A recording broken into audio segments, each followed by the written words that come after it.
Hello, everyone, and welcome to Tell Me Why, a short, sharp podcast for busy Beatles people in the know who want to know all of the new and budding and exciting things that are happening, but you don't have a lot of time to spend. So, we're going to try to give you in the next half hour a bird's eye view of one of the most exciting books to come out in the last 12 months. You are going to be fascinated. I am Jude Southerland Kessler, your host. I'm the author of the John Lennon series. And I used to think that picking up these tomes of mine was kind of heavy, but compared to our book today, she's so heavy. You're going to love it. It is a great book I have to show you. Some Forever, the latest book in the John Lennon series, is just about sold out. We have 23 copies left. So if you want to know what happened in late 1965, including Shea Stadium, the Rock and Roll Summit with Elvis, that hazardous, and I am talking dangerous and hazardous 1965 North American tour. And if you want to hear from the mouth of my dear friend Ivor Davis about what he witnessed when he was with the Beatles. He was one of two reporters to be with the Beatles when they met Elvis that night. Ivor's story, including what car he drove and what he was wearing and the whole bit, is in here. Ivor, this show is for you. We're thinking about you, and we know that wherever you are is a much happier place because you are there.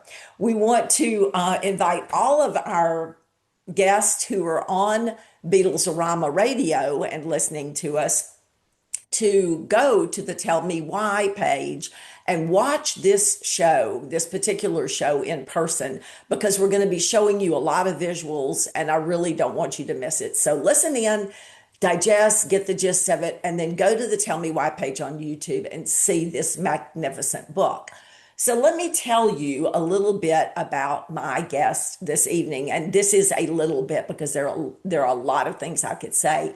He was born in England, in Salisbury, England, but he was born to a military family. I am in a military family. My husband and I have moved 34 times in the last 50 years. So I know what his childhood was like. He moved a lot. And one of those moves was to Canada. Little did he know that that would be the defining move that would shape his future and the research that he would be doing. Of course, he saw the Beatles in England in 1963, long before the Ed Sullivan Show, and he caught the Beatle fever. I too fell in love with the Beatles in 1963, just from a 45 sleeve that was shown to me in December of 63. So we have a lot of things in common. We're living right in that same time frame.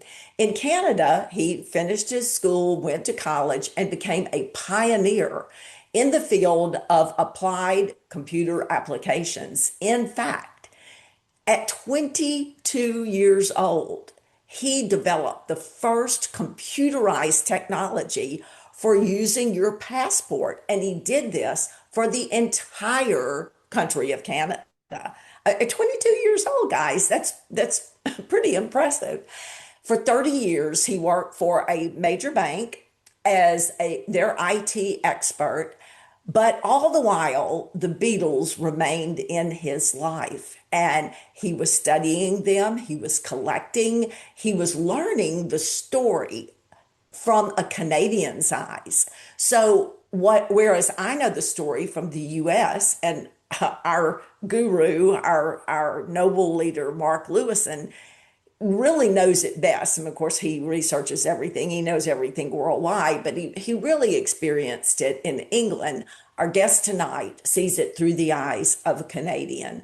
And he began writing for places like Goldmine Magazine and Record Collector. He started contributing to other people's books. And then about 10 years ago, he gave us this book, and The Beatles in Canada. We call this fondly the Red Book.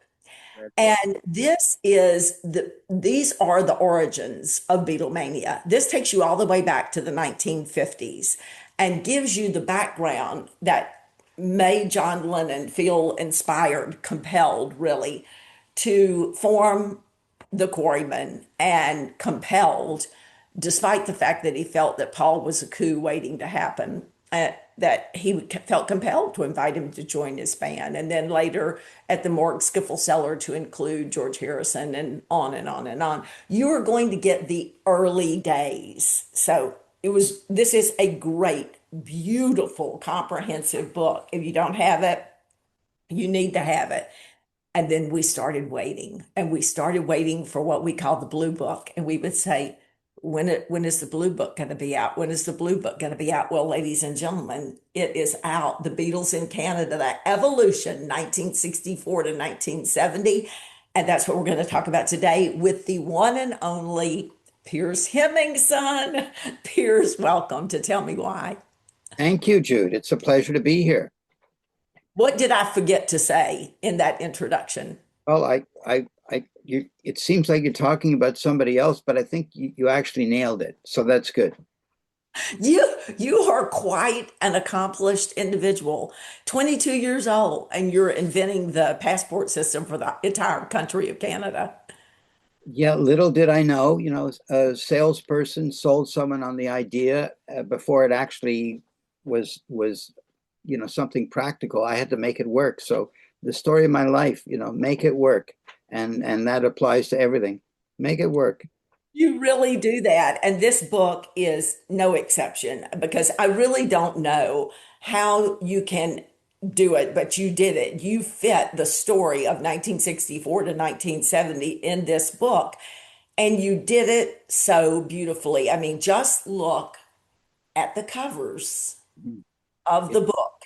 And then I want to give people a glimpse, because you cover everything from the concerts of the Beatles together and individually, and you cover advertisements and documents. You must have spent a fortune on the photos.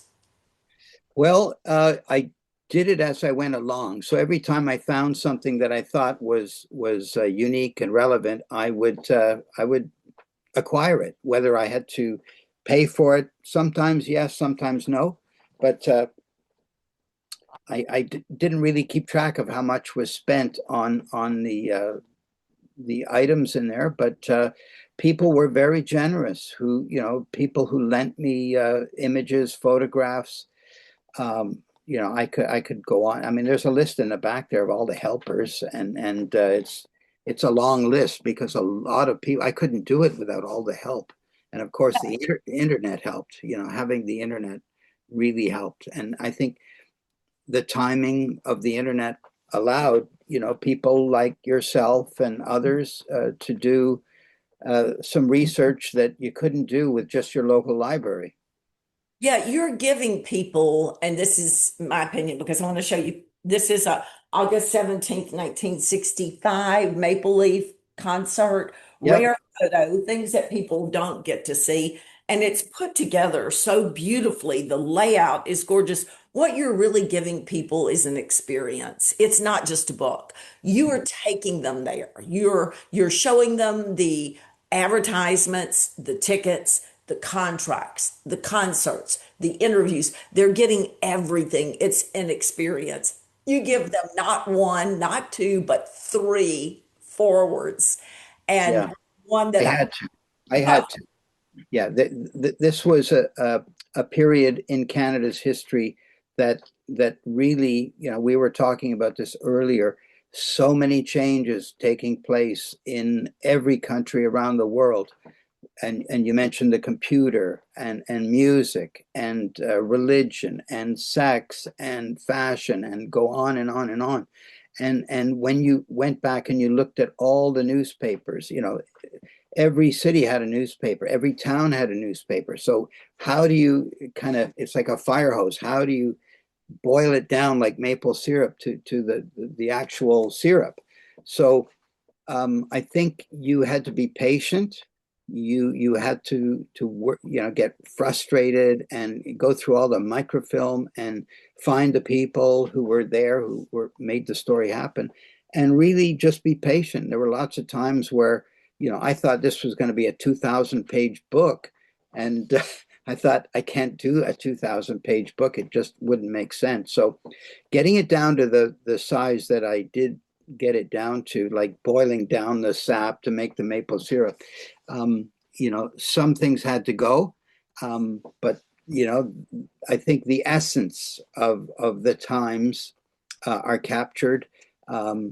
I could only do it chronologically. There's no other way. In the earlier book, the Red Book, I didn't do it chronologically. I could take themes, the fan club, the records, the press, the idea of the hair, all of that. You could treat it as separate things. But in this case, the one thing I haven't figured out yet is an index, and I think eventually you just have to figure that down the road I'm going to have to make an electronic version, because you just want to be able to search through that thing. It's so big.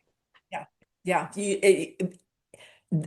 Articles, reviews, fan reactions, your own personal reactions. There's so much in there.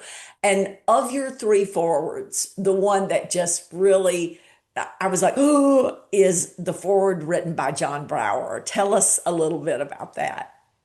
John Brower, God bless him, was a promoter, and he was a hustler for his age. I think he broke a lot of rules in terms of what he was doing, but he had chutzpah, and he had his partner Kenny Walker. Sadly, Kenny's no longer alive, but John really was a driver, and when he was putting his concerts together, he was doing very well.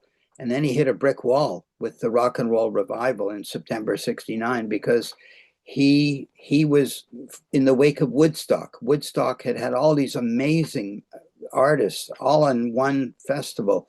And what he was seeing was this sort of uh, glance at the past. And nobody had put a festival together where all the rock and roll pioneers were at the same venue. And so he put, uh, all of them, Jerry Lee Lewis, Little Richard, Gene Vincent, all on one bill, and thought he'd sell it out. But sadly, the world was changing in 1969. Obviously, Woodstock had just happened, and why would you want to go and see all these old people when you could have Santana or the Who or name them, like.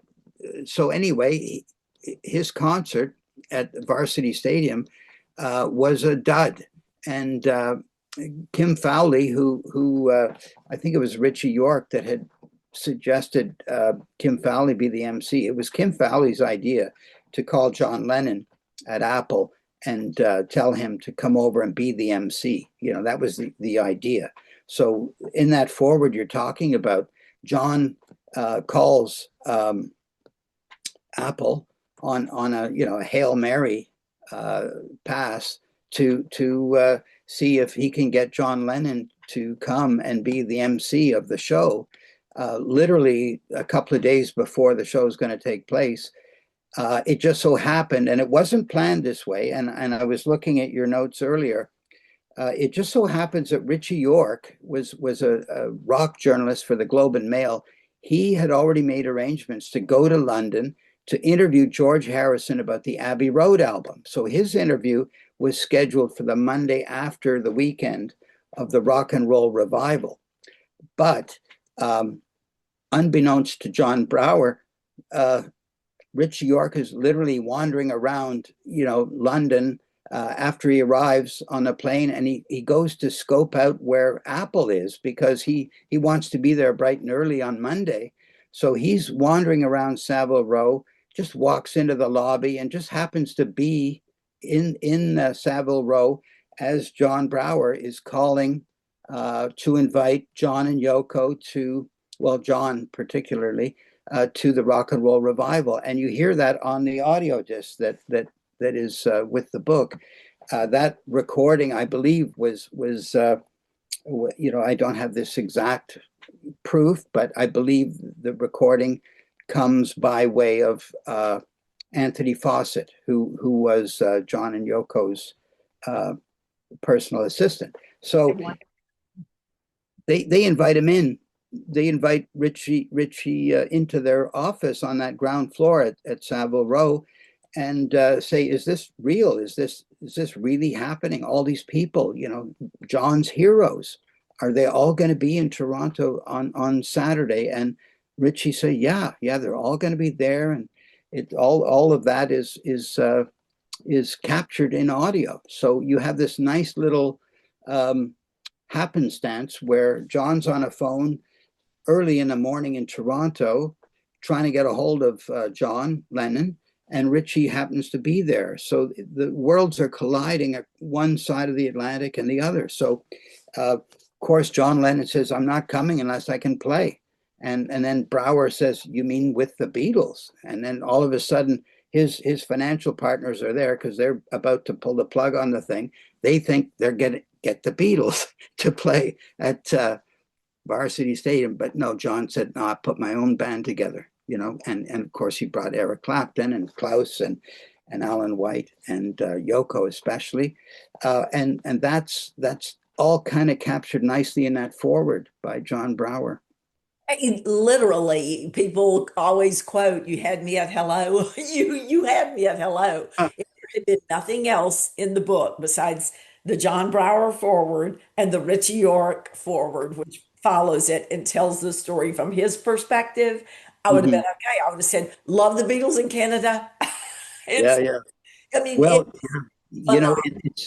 it's sort of happy sad because I did have the good fortune to interview Richie with Ronnie Hawkins together at the same table, and that was kind of magical. But you don't realize that life is very fragile, and I did work out a deal with Richie and his wife Minnie to secure his forward and to donate to their peace initiative that they have going. And we worked out something, and I thought to myself, well, if I'm going to contribute my half and they're going to contribute what I've asked them for, I better get it right away.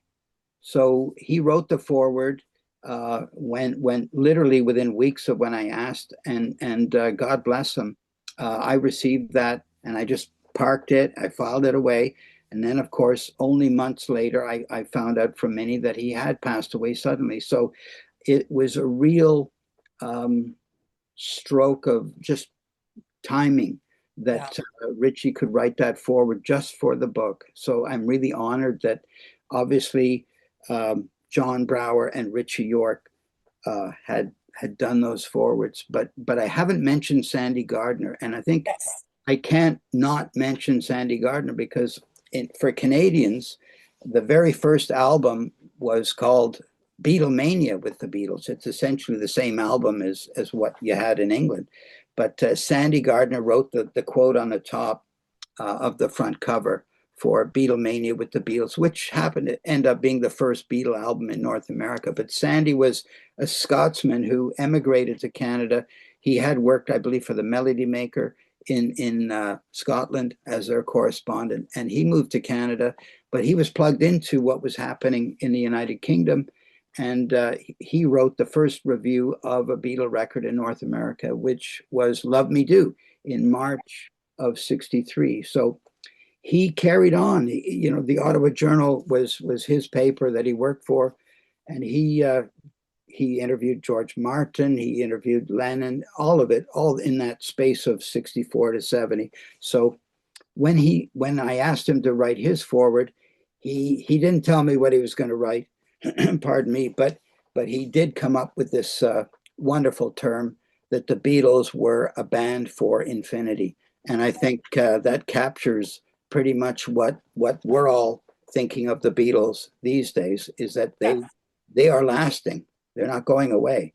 Go on and on. Well, apologies to those of you on Beatles-Rama Radio. I'm going to hold up the Yeah. book and let people see some of the composition work in this book. It Mhm. reminds me of those days long ago, probably 15, 20 years now, when people did scrapbooking and they poured their heart and their soul into taking their family photos, arranging them, putting backgrounds on them, tearing paper, making it look gorgeous. The layout of this book is incredible. Who did your layout, Piers? Well, you may remember a magazine many years ago called Beatlology. Oh, yes. Yeah, from the 1990s. Yes. So the very same person, Andrew Croft, who worked on that magazine. I've worked on and off with Andrew for the Red Book and now this book, and I do get the final say, believe it or not. But quite often he will come up with a much better idea. So I think I agree with you. The layout is makes the book what it is. Yeah, well, I don't know about that. I think your research, it makes Yeah, it what it is because you uncovered so much, which we're going to talk about in just a second. sure. The layout is absolutely gorgeous, and kudos to him because it is beautiful. You know, Stu Sutcliffe once told John when they're sitting there probably on the steps of Gambier Terrace and they're watching the Anglican Cathedral being built. It was, being constructed while they were in art school, and he's saying to John, if you're going to do this rock and roll band thing, you need to make it a work of art. Mhm. But dress differently, act differently, have your albums look different. And that's what you've done with this book. It is really a work of art. I think Stu would be very proud. Well, that's a nice compliment. Thank you. My favorite subject in high school was art, and I had a wonderful art teacher, Miss Dexter. I don't know where she is now, long gone, I'm sure. But I loved art and I love music, and I think this is a nice combination of the two. The Beatles, we all know, are a combination of art and music. That's right. Everything they did was very artistic. Nothing was off message. It was always perfect art with music. Yeah. And you've done exactly that. Now let's talk about some of the topics because Sure. obviously you're going to cover all the Canadian concerts. That's a given. Yep. And Canadian interviews with the Beatles, their press conferences and things like that, and the articles that were written about them. But you also cover a plethora of other topics. And I'm just going to throw out one, mono versus stereo. Yeah. That's that in Louisiana, we call that lagniappe. You're giving us something we didn't expect, something a bonus, something extra. And I made a list of all of the things that I see, or as many as I could see, that you cover. Give me some of the other topics that you cover besides the concerts. Well, the fan clubs that operated in Canada were affiliated with the official Beatles fan club, run out of the UK, of course, but they had their own Canadian way of doing things, and in particular, the Ontario fan club, which was the most successful fan club run by Trudy Metcalf and with help from her neighbor Don Hester. They had the backing of the large radio station in Toronto called Chum, and it was, of course, Chum that flew them down for the Ed Sullivan Show, and there was no U.S. fan club equivalent at the time. So Deso Hoffman was there at the plaza to take pictures of the Canadian fan club girls sorting mail and hanging out with the Beatles. Although Trudy did tell me that they were never all four Beatles in one room with her. There was Paul and George and John and Ringo, but they all came in and out at separate times. So the fan club was sort of runs through the book. It peters out around about the time that the Beatles stopped touring. It gets restarted later on at the time of Abbey Road, but it's just a small number of people. Nothing like it was in 1964. We also talk about the politics of the time. The Beatles are involved with somehow peripherally Canada's controversy around the design of a new flag for Canada in 1964 and 1965. Politics was always something I think the Beatles stayed away from. Marshall McLuhan a Canadian sort of futurist that had an influence on John and Yoko. They met with him in Toronto.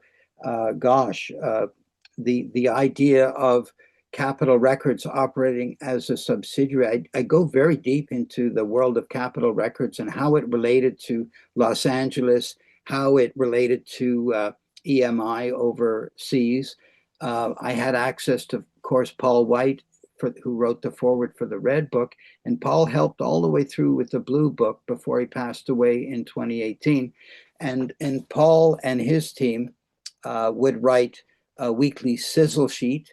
So I get into anytime there's a new release by the Beatles, of course, Paul would write an entry in that week's sizzle sheet. In fact, he would narrate weeks before, we hear there's going to be a new Beatles single. We don't know what it is yet, but as soon as we have it, we're going to let you know. So we have that thread running all through the book, right up and until the Let It Be box set. Of course, the Let It Be box set in Canada was much different from what you had in the States, because Alan Klein didn't really look too closely at the rights that he was negotiating for the Let It Be film and the record.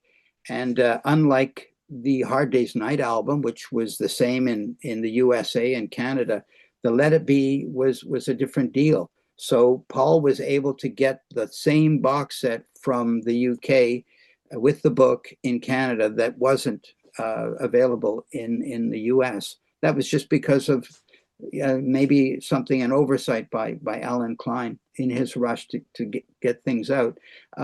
What else did we talk about in there? I think the CBC, the media, all the way through, the interviews that were done by the CBC are hugely important. So on the day that the Beatles are having their photos taken by Robert Whittaker for the Butcher cover, a Canadian freelancer named Nancy Bacall is living in London. She's a personal friend of Leonard Cohen, the poet and musician, and she's interviewing all four Beatles while they're having those pictures taken. So she's sending the audio back to Canada.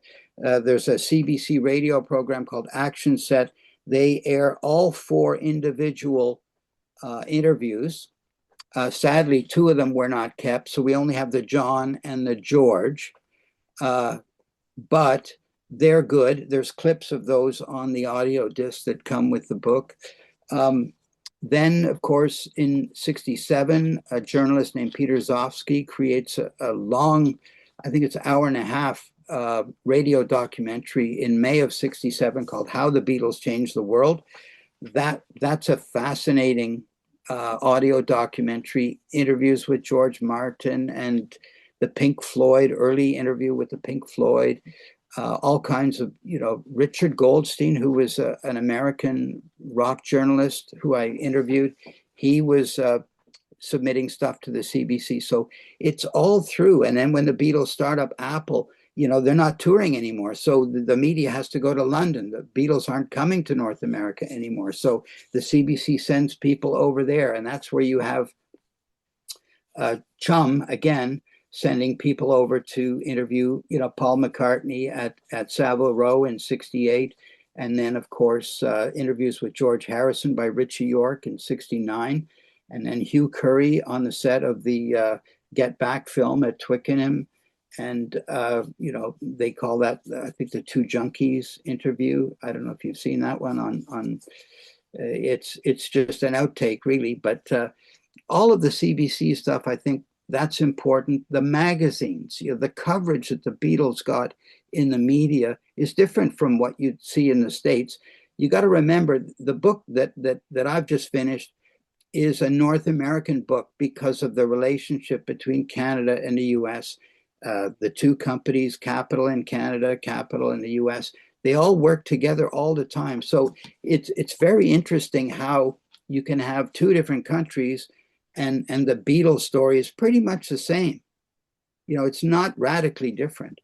And the cultural impact. So we have the hair, of course, the styles, the idea of other groups being influenced by the Beatles. So the Mamas and the Papas I were love that one.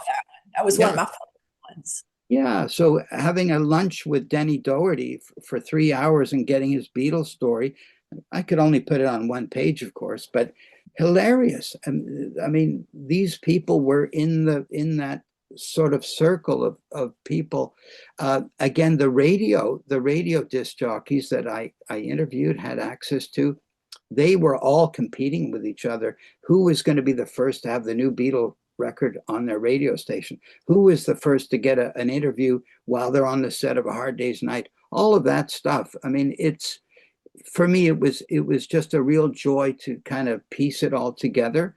And of course, Canada's a big country as the United States is, and we've got 1/10 of the population. So a massive selling record like well, let's say the Twist and Shout album from '64, it would have sold 200,000 units. But an album like Revolver was a poor seller in 1966. The figures we got, it was pushing 80,000 at best, out of a population back then of 20 million people. It was a big seller, but by United States standards, it was poor. Well, It's very interesting. you're saying that it was kind of the same experience because capital in the US, capital in Canada, all this, but there are things in this book that no one in America has seen before. There are articles that no one has read before. There are reviews that are going to open your eyes. It Mm. is a completely different experience. I mean, you talk about some of the other things I jotted down, the emerging bands. You talked about that just a minute ago that influenced the Beatles and who were influenced by them. Probably the first karaoke record that I'd ever seen sing along with the Beatles, Yeah. which bring up Beatles slang that was popular in Canada, the flexi discs in Canada, the film reception of A Hard Day's Night, and help advertising and promotion in Canada. There's so much in here that you can't get anywhere else. So I really advise everyone out there.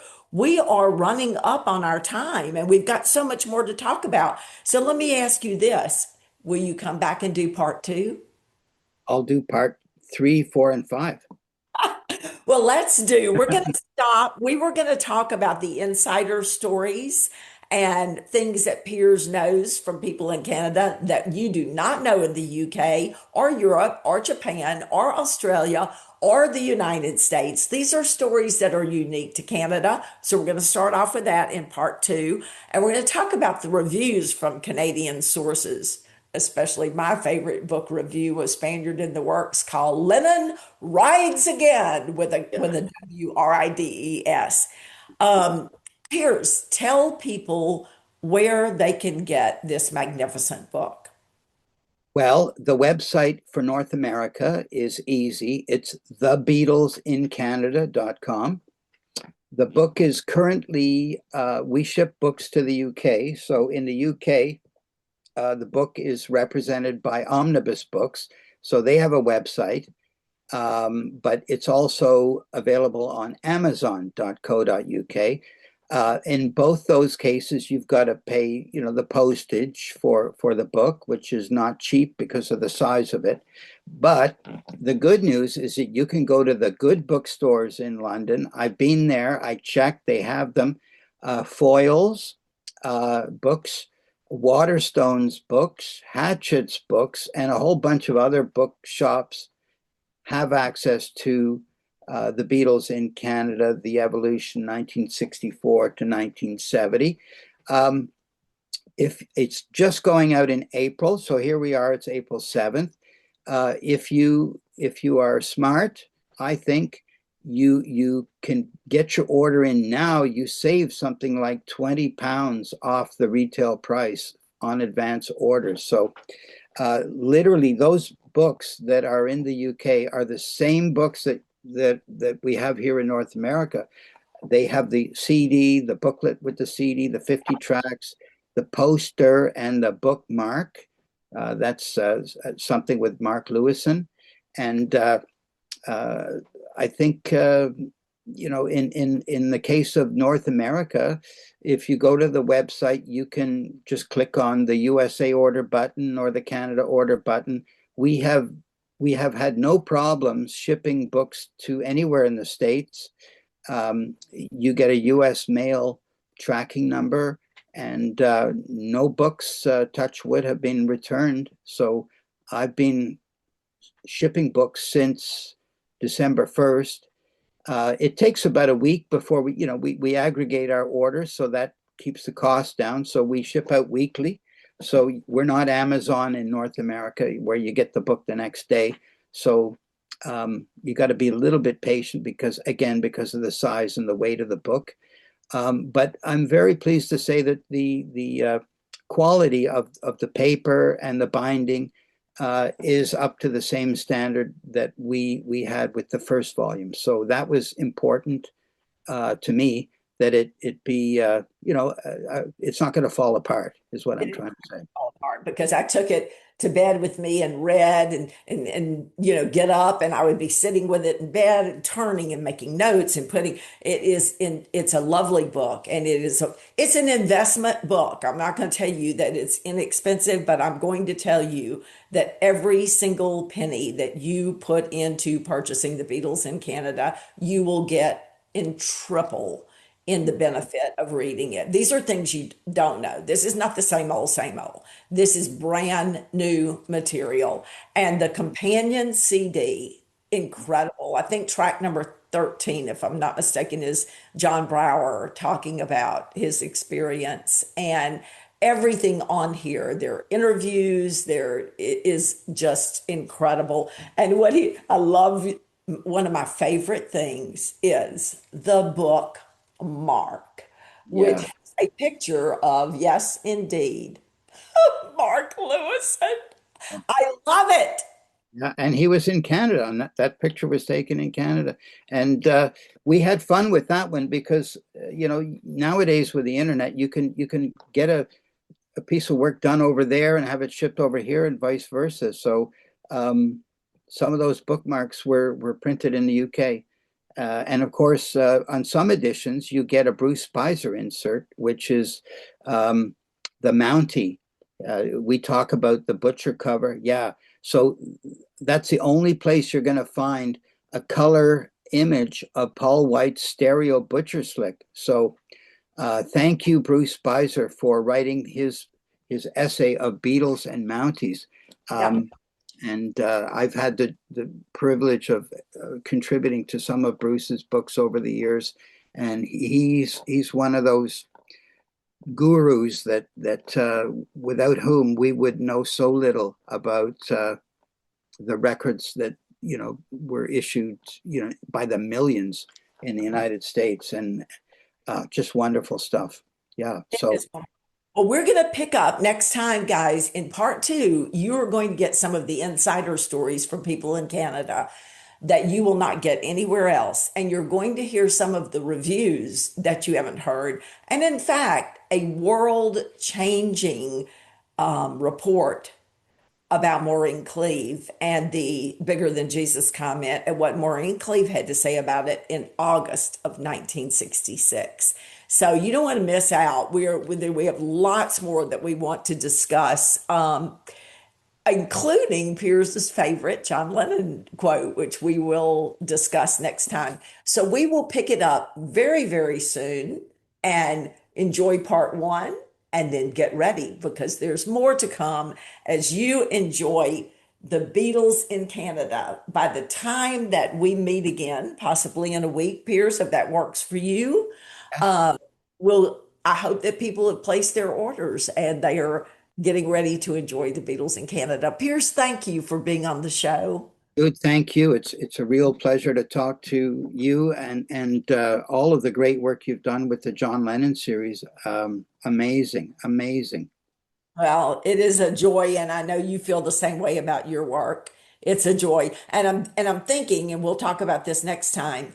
We've had the red book and we've had the blue book. And now, if we could go into the solo years and track those 1970s years, maybe we could put red and blue together and have the purple book. Purple Book. Okay. Well, I haven't thought about that. I'm really thinking about shipping books right now. We'll kind of put it on the back burner. Yeah, I think so for now. Just for now. Okay, well, thank you, Pierce, and to Thank all you, of you Jude. out Yeah. there watching, we appreciate you, and to our Beatles-orama TV and radio friends, thank you for tuning in. We will see you soon with part two. Until then, ta and shine on.